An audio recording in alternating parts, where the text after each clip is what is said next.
Hello, welcome to this Candidates Forum for the 10th Assembly District of the State of California, sponsored by the League of Women Voters of Marin County. I am Lori Nardone of the League of Women Voters, and I will be your moderator. With me as timekeeper is League member Nancy Bell. The two candidates here with us are running for one seat for the 10th Assembly District of the State of California. They are Marc Levine, the incumbent, and Dan Monte, a retired general contractor. Thank you both of you for being here. We're going to start with each candidate making a 3-minute opening statement, and we'll begin with Marc Levine. Thank you very much, Lori, and thank you to the League of Women Voters for hosting this forum. It is an honor to appear here today at the Community Media Center of Marin. It is also amazing that 6 years have passed since I was first elected to the State Assembly. I was an underdog, promising to represent the North Bay rather than have Sacramento special interests choose our destiny back in 2012. It's gone by fast, but I'm proud to announce I've authored 68 laws with 3 remaining on the governor's desk for his signature, more than any colleague elected in 2012. I've addressed the environment and climate change, education, gun violence prevention, mental health, health care, sexual harassment, fire recovery, insurance reform, immigration, the drought, transportation infrastructure, good governance, pensions, small business and the local economy, civil rights, creating a rainy day fund for the state budget, and veterans issues. This is not an all-inclusive list. It only just feels like it. Without the amazing constituents of Sonoma and Marin, I wouldn't be in office. I wouldn't have been propelled to Sacramento to be an independent voice for ending gun violence, raising wages, protecting Mother Earth, and creating just laws for all of the people of California without your support. It still feels that moment, still feels just like that moment 6 years ago when I was first elected. And while representing you in Sacramento, I have championed a thoughtful approach to governing, that people and solutions matter, that special interests should take a back seat, that we should have a long view inspired by creativity to conquer intractable problems. Your support reflects our shared commitment to creating jobs, investing in our schools and universities, promoting clean energy, protecting public health, and standing up to special interests. My approach has been recognized. I've been honored to be named legislator or champion by a number of organizations, including the Vietnam Veterans of America California chapter, the National Alliance for Mental Illness, the California State Student Association, Americans for Safe Access, and the California Clean Money Campaign. In contrast, I was named a tyrant by the National Rifle Association for my legislation on gun control. I am also proud to be the standard bearer for the California Democratic Party, the California Nurses Association, the California Professional Firefighters, the California Labor Federation, and the Sierra Club. I am proud of those endorsements. Thank you for your support. Thank you very much for considering me for your vote for another 2-year term. I am grateful to have you as a partner. Together, we're making progress for all Californians and lighting a beacon of hope for all. Thank you. Dan Monte, your opening statement. Thank you. Thank you so much for this opportunity to share my goals with you. And thanks to Marc and the League for holding this one and only forum for this race where the public can see, the voters can see us together. Our assembly is the governing body for 1 in 8 Americans. That's how large California is. And our economy is even greater than that. We're 1/5 of the world's, we're the 5th largest economy on the face of the earth.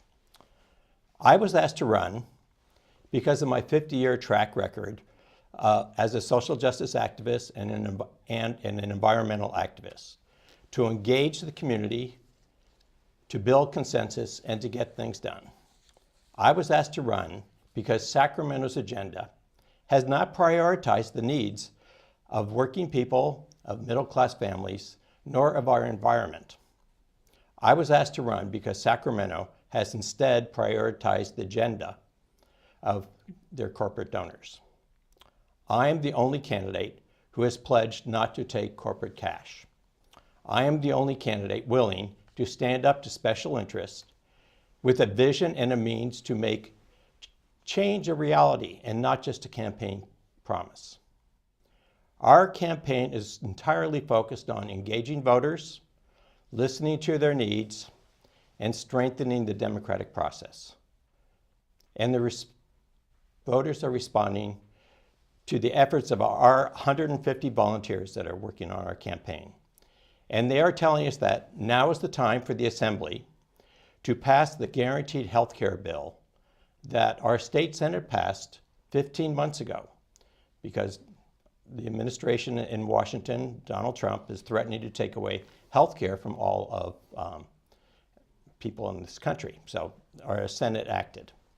The voters are saying now is the time to address the runaway cost of our housing and to fully and fairly fund our public educational system, focusing on every student's success.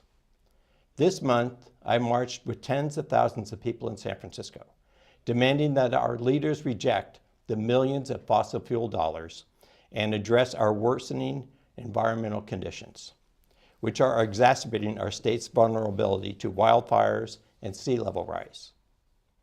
I am the only candidate who's pledged not to take those fossil fuel dollars. Now is the time for a government to work for the people and the planet.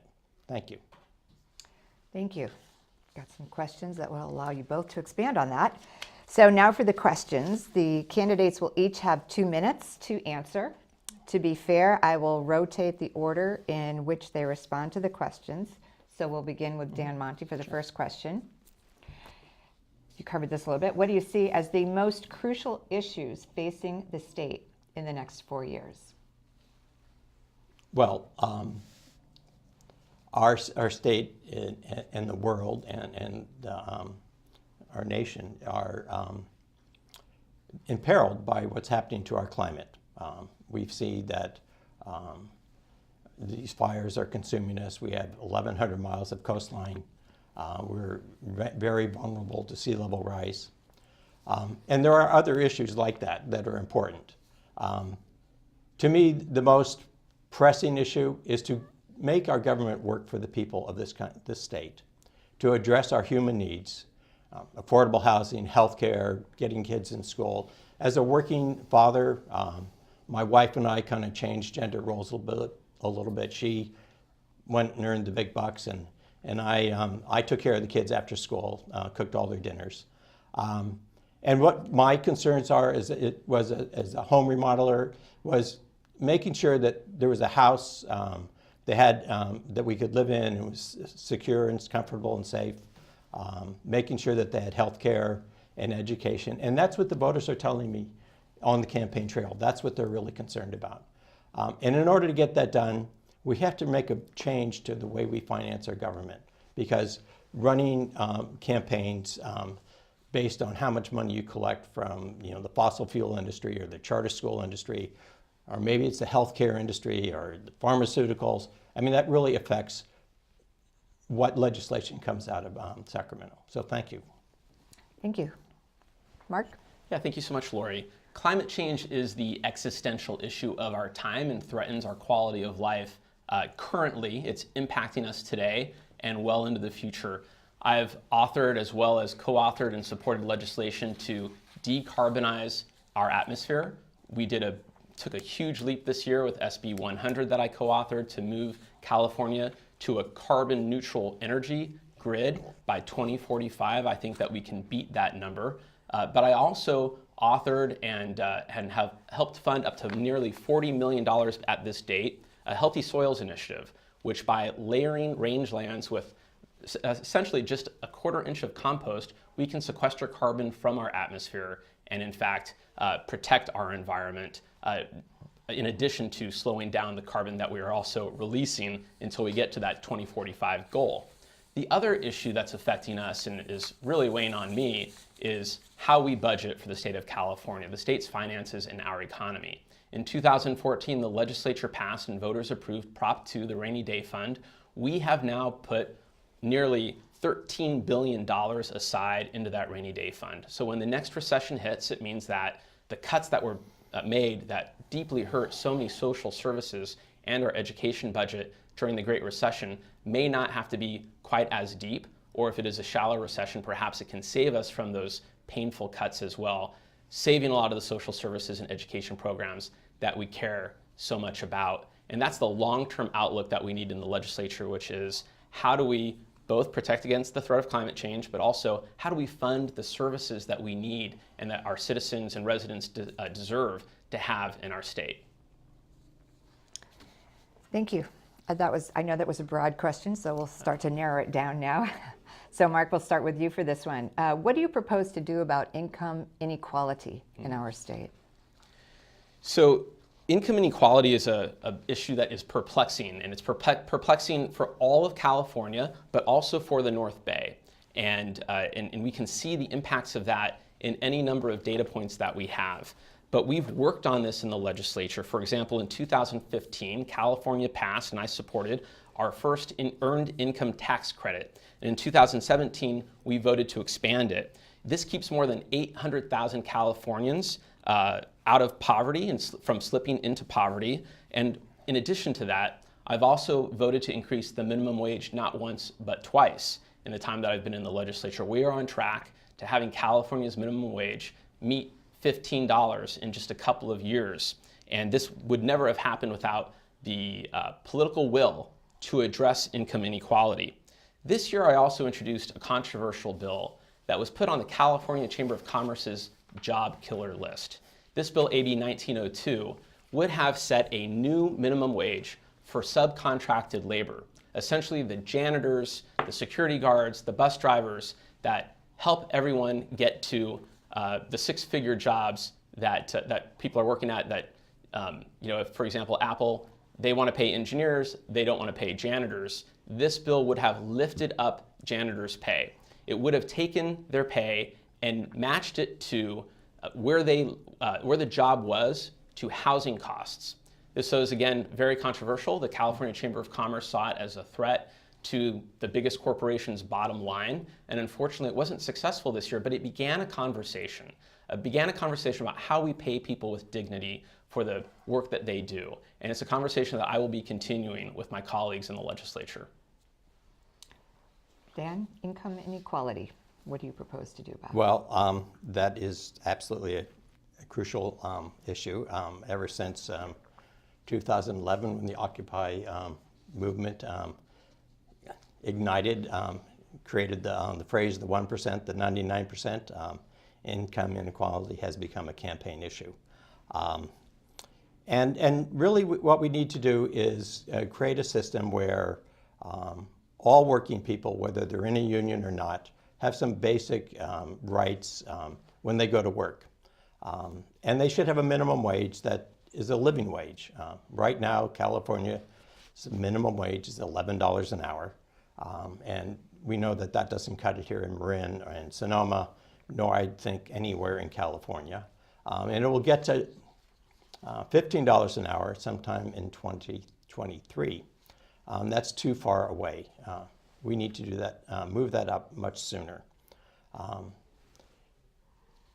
The other end of that spectrum is like making life affordable.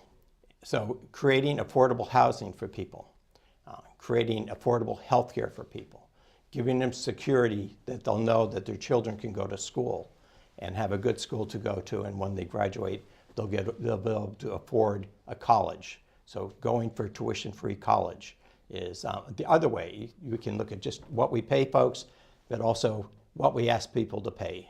Right now, young people, millennials, are paid at a rate so much less because of inflation than we were, back in the 60s and the 70s. So their housing costs have gone up, their school costs have gone up, their health care costs have gone up, and their wages have not gone up. So they're really strapped, as are many seniors who are on fixed incomes. Thank you. Okay. So, Dan, we'll go to you for this one.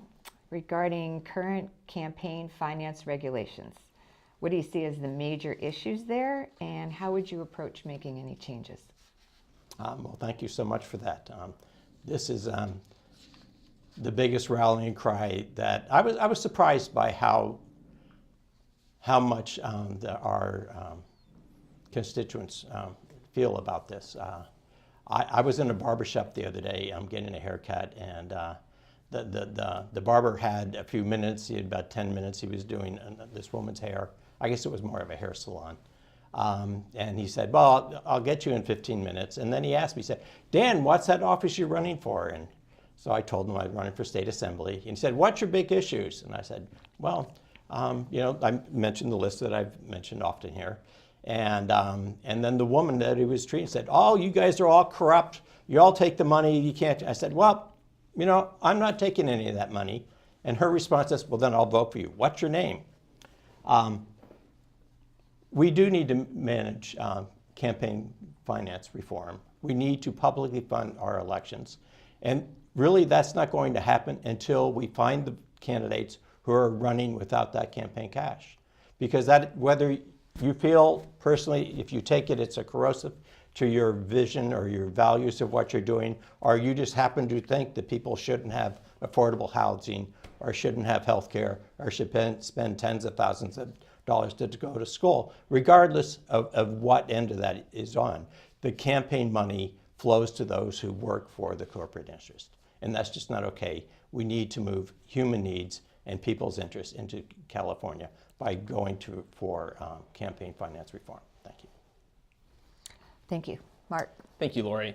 I've worked long and hard on cleaning up the influence of special interests in our campaigns and in our policy making, and I'm very proud that I was a champion and given a champion award by the California Clean Money Campaign for my work, in particular for my authorship of the Disclose Act to get undisclosed money out of politics and campaigns. I also introduced legislation to stop what's called essentially money laundering, where special interests give unlimited donations to political parties, and then those political parties are then able to circumvent campaign contribution limits to candidates.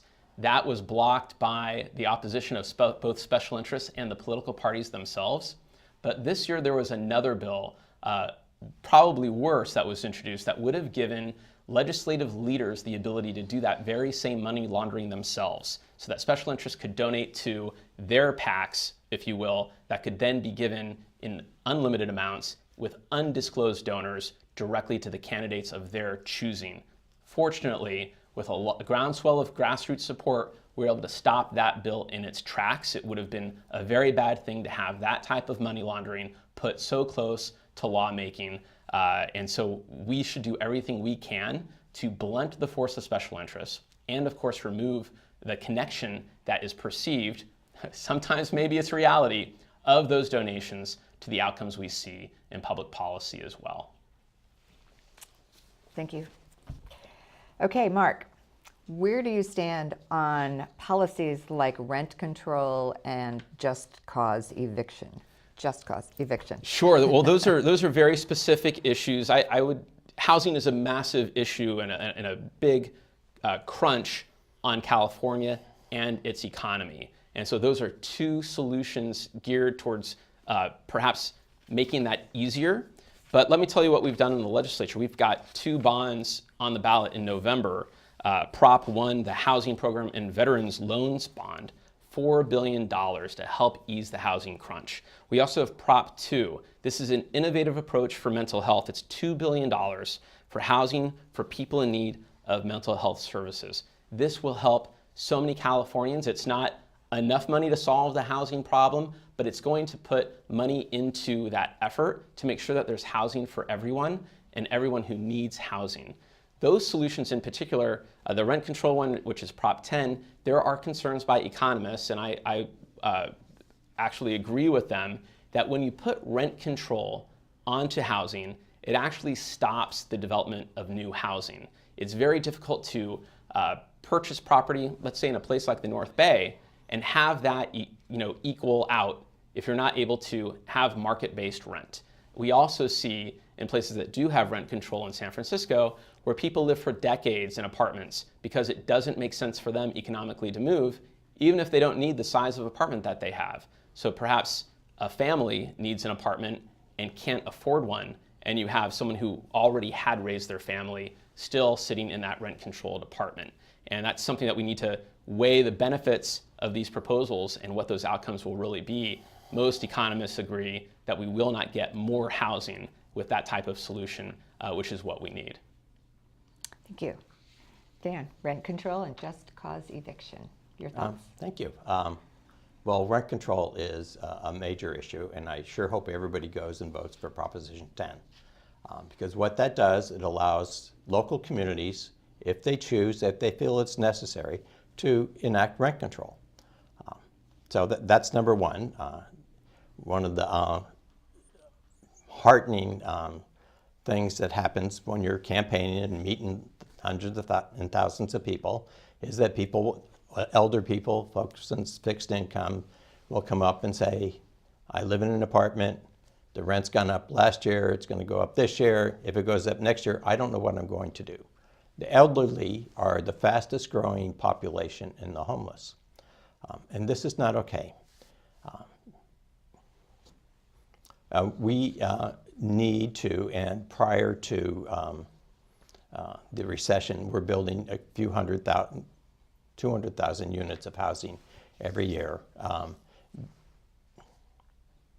And so now we have a crunch. We haven't been building that. So Proposition 10 will allow folks to live in their homes. When they passed the Costa-Hawkins Act back in 1995, they promised us a boom in rental. Well, housing has always been a little tight in California. Now we're in a crisis, and we've been in a crisis for 10 years. So we need to remove that rent control law, prohibition. Thank you. Thank you. Okay, let's move on to water. We have so many things in California. Okay, water will become a bigger issue in our state. What are your ideas for solving this problem between Northern and Southern California, for instance? Wow, yeah. And water is a major issue in California. Ever since the previous Governor Brown, and Pat Brown, helped the feds build that canal that took the water out of our delta down south. People have been fighting a tough battle over water. We also have a groundwater issue where our aquifers are being pumped dry, and so the state has passed a law. I think Marc was there when that law was passed, and it has done some things. So I'm not an expert when it comes to groundwater, but I do know that locally the Rohnert Park has some subsidence issues, and they have some problems with the controversy over building homes over the recharge basin. I know that Marin gets a lot of water from the Russian River, the Santa Rosa Basin, and that water actually comes before then from the Eel River through the Potter Valley, and that facility should go away. The Native Americans, the water protectors who were protesting the Dakota Access Pipeline, really said it very simply: water is life. Our watersheds provide the structure for our biodiversity. And that's just what's at stake here. We have to think beyond almonds and grapes. We need, and last year I organized a panel an expert panel that talked about protecting the freshwater flows into the San Francisco Bay Delta. Now they're in opposition to the idea that we need the twin tunnels to circumvent it. So, thank you. Thank you. Marc, your views on water? Yeah, thank you. Water is a fascinating issue. It's one that you can always be a student of. There's always more to learn.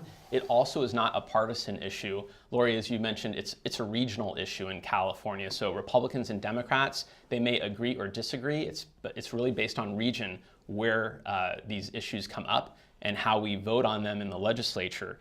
Just in the past 6 years, we've passed legislation that is so far-reaching. We haven't seen water legislation like this for almost a century. We passed Prop 1 in 2014, which was a $7.5 billion water bond, and just this past spring, we passed Prop 68, which was another parks and water bond that we are going to be finally investing in our watershed, as well as groundwater management. That was back in 2014 that we passed what is known as the Sustainable Groundwater Management Act. California was the last state essentially to manage its groundwater. We had significant subsidence throughout the Central Valley because we were relying on that groundwater during the drought. We were finally able to get the political will while I was in the legislature to manage that. And I think we've seen some really good outcomes of communities organizing around that ever since that bill. I've also authored legislation for boosting the use of recycled water for livestock as well as for agriculture. And one of my favorite bills was a bill I did with the 4th grade of Manor School in Fairfax, where we passed legislation that created a standard for drought-tolerant landscaping on all state lands. I actually invited the 4th grade up to the legislature to testify before my colleagues on the importance of this bill. It was a great lesson for the students, but it was also amazingly influential for me with my colleagues to have those 4th graders with me. I didn't think any of them wanted to vote no on a bill done and authored in partnership with those students. Thank you. Okay, so another hot topic in our lovely state. Marc, what are your views on immigration and sanctuary cities? Thank you for that question. Immigration is an issue that I've long worked on, and prior to the election of President Trump, which was a very dark day for castigating the stranger or the other in our communities, but to many of us are our neighbors and our friends and fellow classmates of our children in school. Back in 2015, prior to the administration, I authored 2 pieces of law that protect immigrant children. This was one that stopped the federal government from being able to reach out into the law enforcement system to get the personally identifiable information of these children. The other was one that allowed children who turned 18 but were fleeing abuse, abandonment, or neglect to have a special guardian that must be recognized by the federal government so that they would not be deported simply because, even though they left that abuse, abandonment, and neglect prior to 18, that they happened to have had a birthday. We've protected thousands of children across California, including, by the Canal Alliance's estimate, already 50 just here in Marin. I also authored this year a bill that extends the special guardianship law so that nonprofits can have greater powers to protect those children. We've seen the awful incidences of the federal government tearing children apart from their families, from their mothers and fathers. And this is a way to make sure that they're protected, that they have legal support, and can remain here in California. I also was a co-author of SB 54, known as the California Values Act, which is by far the strongest sanctuary state law in the United States. And I've continued to speak out by authoring resolutions in the legislature against Muslim immigration bans and against building a wall along the border with Mexico. I'm a very adamant and strong supporter of our immigrants. Thank you. Dan, immigration and sanctuary cities, what are your Yeah, Marc, I thanked you before for your support for SB 54. It was a great bill, and I support it. It also has a few loopholes. It allows individual sheriffs to decide that they can publicly notify or post those folks who have undocumented status that are in their jails when they can be released. And instead of directly informing ICE that they have somebody in custody, ICE can go and look at those public documents and pick people up. So I've videotaped, I've watched personally how ICE drives up to the back of the Marin jail and puts people in their van and takes them away. Sometimes later to be released and sometimes to be sent off to the deportation center. After the election in 2016, in December, a group of people got together and this happened all across the country, indivisible type groups, groups that are standing up, how do we resist what's going on? And we broke up into a number of different committees, focusing on healthcare because we knew that was going to be under attack, and focusing on protecting immigrants. And I put a lot of energy into joining with the people from the Canal Welcome Center and other activists.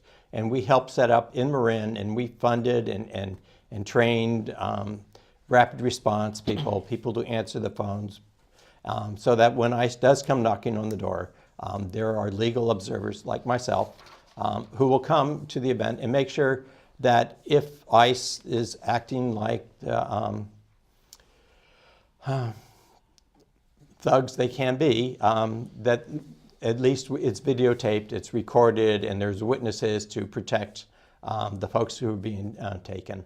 And that gives them certain extra rights if and when it gets to court. Thank you. Okay, let's switch over to healthcare. Dan, what strategies do you think California should pursue as required coverage and federal funding for ACA is withdrawn? Yeah, well, as I just briefly mentioned, ACA, the Obamacare, the Affordable Care Act, has been threatened by Donald Trump. And he's doing a pretty good job of making it less functioning. The solution to our health care issue is a single-payer bill. And that's what our Senate passed. They introduced a bill 3 months after the 2016 election, and they passed it a few months later in June of 2017. It was apparent then that the Assembly was not going to address the bill. They sent it to the Rules Committee in a lockbox and said, do not open until some other date when everybody, it's too late for it to be revived. So this bill was killed without a single committee hearing.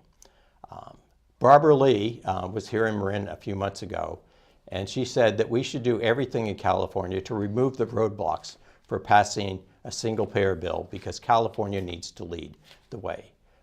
Ban Ki-moon, the UN past UN president, just was interviewed by The Guardian, and he said, you know, in the United States, New York or California, they need to lead the way for single payer because the system we have is inhumane and it's immoral.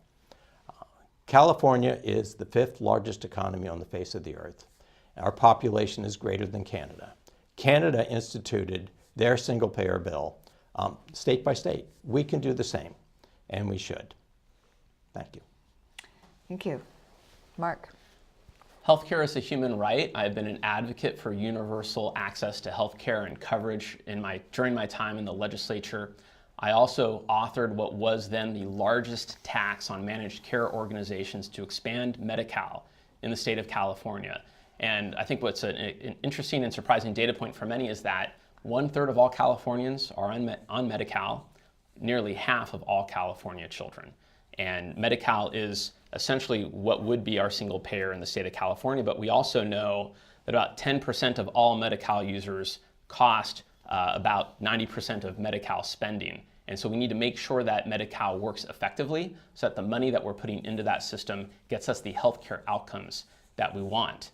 In the legislature, I've worked very closely with the sponsors of the legislation that Dan had mentioned, the California Nurses Association, which has endorsed me, and we have worked in the Assembly and with the Senate in partnership to put into the budget that we passed in June a committee that will work on what the roadblocks are and what the milestone markers must be to make sure that we can get to complete universal coverage. Which model of delivery that might be, whether it's Medi-Cal or single payer, or a model that's used by other countries around the world, is not determined yet. And in fact, that bill that would have pushed for single payer was actually withdrawn from consideration by the author, Senator Ricardo Lara, who is a good friend of mine. This is something that we care passionately about, not just me, but my colleagues in the legislature. We all have friends, family members who suffer from illness, and there should never be an obstacle for them to get the health care that they need. Thank you.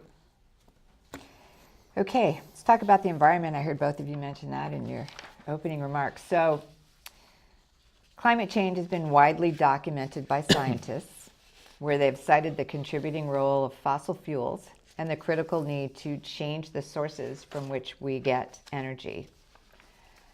Part of my question was, do you agree with these findings? And I'm thinking what I've heard you both do. So, if so, what are your thoughts on new ways to engage our communities to effectively reduce our dependency on fossil fuels? And we'll start with you. Well, I definitely am an advocate for science and believing the proof that science shows us about climate change. And I am enormously proud about some of the initiatives that we've begun just here in the North Bay that have been adopted, not just in California or nationally, but internationally. We had mentioned earlier the passage of SB 100, a model to move us off of any carbon-emitting energy by 2045. And we've taken many steps to get there, including I was very proud to be one of the lead authors on the Greenhouse Gas Reduction Fund, the cap and trade system that we have in California. Essentially, the closest thing that we have to a tax on carbon, which is getting us to reducing the carbon that we are emitting in the environment back to only a fraction of what our 1990 levels were. So we're getting in the right direction. But the Healthy Soils Initiative that I mentioned is something that we can do to go carbon negative, not just carbon neutral, to actually suck carbon out of the atmosphere and sequester it into the ground. By partnering with agriculture, we've been able to do that. A lot of people think that there's a battle between those who farm and those who want to save the planet. But farmers are also stewards of the earth. And we can actually partner with them to make their land more productive, more drought tolerant, and also help us to go carbon negative. They've been great partners. When we had the Global Climate Summit that the governor invited to San Francisco, I was with people from around the world who came to the North Bay to meet with farmers and to see the innovative methods that we've been using, not just to use the Healthy Soils Initiative to go carbon negative, but also for methane capture in the North Bay's famed organic dairies. And I'm very proud of this work, and we've got a lot more that we can do, including in transportation, where I've authored legislation to provide more EV charging stations in new construction. Before that, people could build without any EV charging stations. We changed that to make sure that we can mode shift away from the internal combustion engine. Thank you. Okay. So, do you need me to repeat the question? Yes, please. Okay. So, climate change has been widely documented by scientists, and they've cited the contributing role of fossil fuels and the critical need to change the sources from which we get energy. So what are your thoughts on new ways to engage our communities to effectively reduce our dependency on fossil fuels? Well, that's a very good question, and thank you for it. I want folks to know that climate change is real, and I think we all know that. And you know, folks across the country know that also. We have this myth on the West Coast, or sometimes just on the East Coast, that the people in the middle of this country aren't aware that human-caused climate change is occurring. So to find out, I hopped on a bicycle a couple years ago and rode across the country for peace and environmental justice. And I talked to people, as you can do when you're traveling across the country on a very slow method like that. On a daily basis, you get to stop 3 or 4 times and meet people in their communities.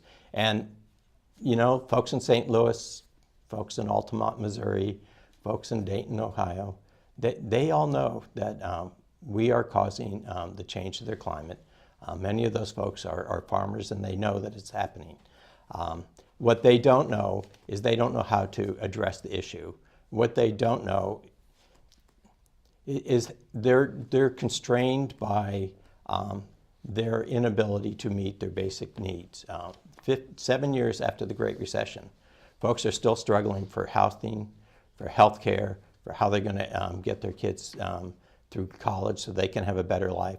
So those are the primary drivers of them. But what we can do is when we have a bill, when I was riding that bicycle across the country, our legislature was stripping out of the SB 350 the demand that we reduce our petroleum use by 50%. That was taken out, And that was taken out because of the fossil fuel industry has spent hundreds of millions of dollars in Sacramento over the last few years. We have not been able to pass a fracking ban because of that money. So thank you. I'm running out of time here. How could you tell? Okay. How about, let's see, another easy little question here. What are your solutions, Dan, for road maintenance and transportation problems in general? Heavy thoughts. Well, transportation problems in general, we need to move to an electrified system for long-term planning. I've lived in 6 of the 9 Bay Area counties over the course of my life. I've lived in and worked in or gone to school in. And the one thing that is common to them is that they build their highways on the Bay shoreline. And when I rode my bicycle across the country, it was really clear that if you wanted the easy path, you follow the water because it's low-lying, you don't have all those hills in the way. But now with sea level rise, we have a real issue. We have to plan to raise those roadways. And we need to do that in a fashion so that when we plan to do that, that we move away from the individual car and the petroleum industry, and we move towards an electrified and public use system. So. Thank you. Dan? Sure. Transportation is a big challenge for the state of California, as well as maintaining our roads and infrastructure. I'm a Democrat, and that does sometimes mean I vote for taxes, and SB 1 is one of them. That's essentially the gas tax that had not been changed for 25 years. This is something that will bring $52 billion in the coming decade for our crumbling infrastructure, just to maintain the backlog of work that we have to do, also for climate hardening that we care so much about and that Dan had mentioned a little bit about, and also for mass transit, something that we need to invest in to get people out of internal combustion engine driven cars. There is a proposition, Prop 6, on the ballot in November that would repeal the gas tax. That would be a big mistake. The gas tax, even as it is 12 cents in addition to where we are today, only gets us to where we were 25 years ago. So it's an important investment that I think will be very good for our economy and for the goals that we have. I mentioned the bill I had that brings EV charging infrastructure into new construction. And also many of us know about the 3rd lane on the bottom deck of the Richmond Bridge. I think we'll get a 3rd lane on the top deck next year as well. And so we've got a lot that we can do to help out with this community, in addition to so much investment that we will also be able to bring because of local taxes that our counties and cities have passed for our potholes, but also for widening 101 through Sonoma County, and the SMART train that will also help people get off of 101 as our communities grow and look to get out of traffic and look for our quality of life rather than putting another car on the road. Thank you. Okay, for our last question, we'll go to you, Marc. How will you work with other legislators if you disagree with their politics? Yeah, it's this is one of those questions that I enjoy speaking about with schools when they visit. And I talk with the children about what happens when, with their siblings or with their friends, they want to play a board game and they can't agree on which board game they're going to play. Or it's movie night and they're trying to pick a movie out that they want to see and they can't figure out which is the one that they want to see. Someone's is more important than someone else's. And I talk to them about the importance of compromise. That sometimes it's not important to get 100% of what you want, and you don't lose just because someone else gets some of what they want. It's okay for everyone to see a little bit of something that they like in some of the solutions that we have in the legislature. It's challenging. Sometimes we're let down. Sometimes it's disappointing, but we always have the next session or another bill to work on together to get to the goal that we have. And an example of this was 4 years ago, I had a bill on training mental health professionals to recognize suicidal ideation. That bill was opposed by the licensing boards. It was also opposed by the associations of the mental health professionals, but I convinced enough lawmakers to pass that bill. It made it to the governor's desk, and Governor Brown vetoed that bill. And we know that we have rising rates of suicide here in California across the country. 2 years later, the licensing board that licensed psychologists came to me and said, Marc, we think you're right. We looked at the education that our psychologists have, and we don't think it's enough. Can you please do your bill again? We will support that bill. We got that bill through the legislature. It was arduous yet again to hear the parents who have lost their children to death by suicide was painful. We got that bill to the governor signed it. This year, the board that licenses behavioral therapists came to me again and said, Marc, we were left out of the bill that you did. We were successful in vetoing the original bill that you did. Could you please introduce a bill for us? And this year, the governor signed that bill, and hopefully will bring down rates of suicide. Great.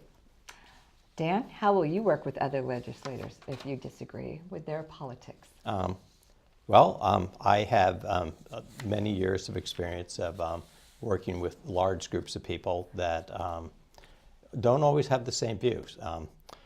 Never has the conflict led to a situation where we decided to kill each other or commit suicide. However, it's important that you try to find common ground, find what people are why they came to the table in the first place, what is driving them, and then find a way to bond with that. I will be going to Sacramento with a number of human needs that have just not been addressed in California for quite some time and that need to be addressed. And so I will be focusing on other legislators who, in a broad way, have gotten there through campaign contributions from special interests that are preventing California from moving forward. I am one of 11 candidates for a state assembly who were so upset that special interests killed the health care bill, who are now running for assembly without, we've all pledged not to take corporate cash, and we've all said that we want to pass that health care bill. So we will work cooperatively, establish collaboration, and when we need to, we will stand firm on our values. Thank you. Thank you. Thank you to both of you. That concludes our questions. So before the candidates make their closing statements, here's some useful information about the upcoming election. Election day is Tuesday, November 6th. If you wish to register to vote, or if you've moved since the last time you voted and need to re-register, you may register at any time online or mail in your change as long as it's postmarked by October 22nd, 2018. Vote by mail requests must be received no later than October 30th. If you go to the League of Women Voters Voters Edge website at votersedge.org/CA, that's votersedge.org/CA, and enter your street address and zip code, you'll be able to see your own ballot with links to the candidates, the issues, the ballot measures, and information about the voting process itself. So now the candidates will make a 2-minute closing statement, and we will start with Dan Monte. Thank you. And thank you, Marc, for participating in this. And I want to tell you all that, and thank you for listening for an hour here. It's appreciative that people get engaged in our democratic process. That is the essence of what my campaign is about. And I'm here to let you know you have a choice this November.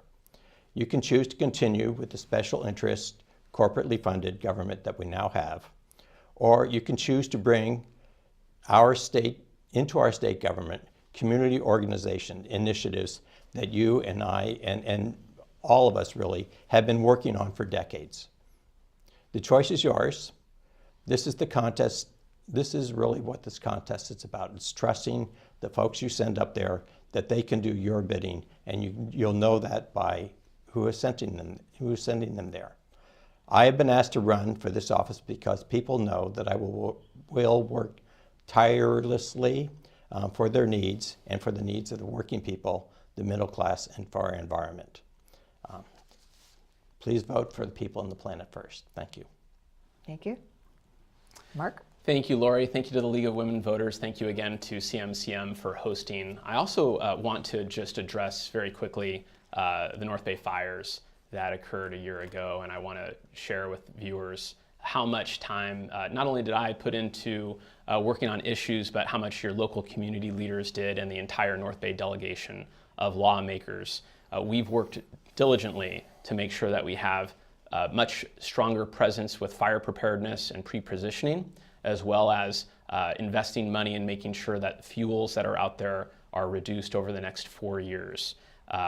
We've been able to put a focus on this, including a select committee that I helped create and co-chair on natural disaster response, rebuilding, and recovery, that when Verizon was caught data throttling firefighters at the Mendocino Complex fire, I was able to call a hearing and have them reverse course and lift all speed caps on firefighters and first responders, not just here at the Mendocino Complex, but in the entire Western United States, as well as first responders that were going to Hawaii to deal with a hurricane that was about to hit.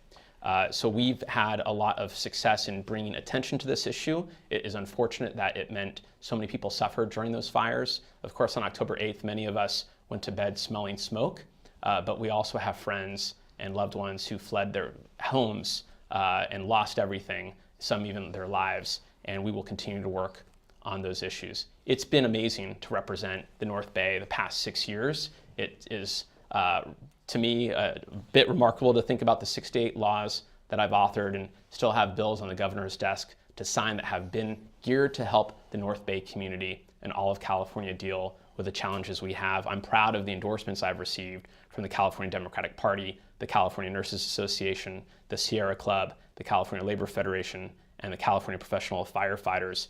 I ask for your vote, and I am grateful for your support. Thank you. This concludes our forum. Thank you to both of you for participating, to Nancy Bell for timekeeping, and to you for watching and voting.